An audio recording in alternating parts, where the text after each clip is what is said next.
Nagbabala ang Bureau of Immigration sa mga mayayaman at malalaking personalidad na hindi nagbabayad ng tamang buwis. Ayon sa ahensya, magpapataw sila ng travel ban sa mga tax evader oras na lumabas na ang listahan mula sa Bureau of Internal Revenue. May ulat si Lala Babilonia. Sa mas pinaigting pang kampanya laban korupsyon ng Administrasyong Duterte, naatasan ang Bureau of Internal Revenue na ibigay ang pangalan ng mga tax evader na naturingang malalaking negosyante sa bansa.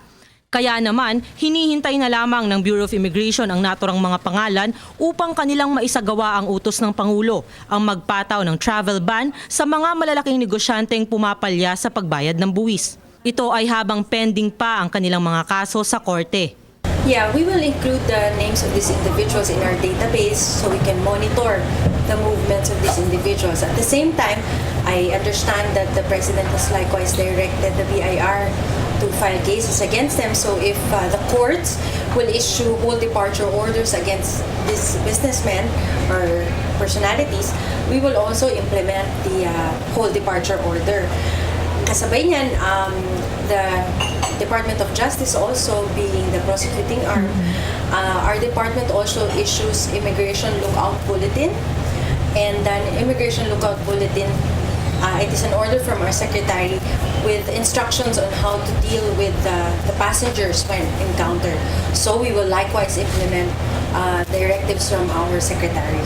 Hinahanda na umano ng BIR ang listahan ng pangalan ng mga naturang tax evader. Gayunpaman, basta't magbayad na sila ng kanilang buwis, hindi nakakailanganin ng BIR na puntahan sila at tignan ang kanilang financial records. Ngunit kapag nagmatigas pa ang mga ito, mapipilitan umano ang Pangulo na magpadala ng pulis at militar upang ang mga ito mismo ang kumwestiyon sa kanila. Nagbabala pa si Pangulong Duterte na bubuksan niya ito para sa media coverage. Para sa PTV News, Lala Babilonia. Ako po si Cathy San Gabriel. Subscribe na sa PTV YouTube channel. I-click lang po ang subscribe button.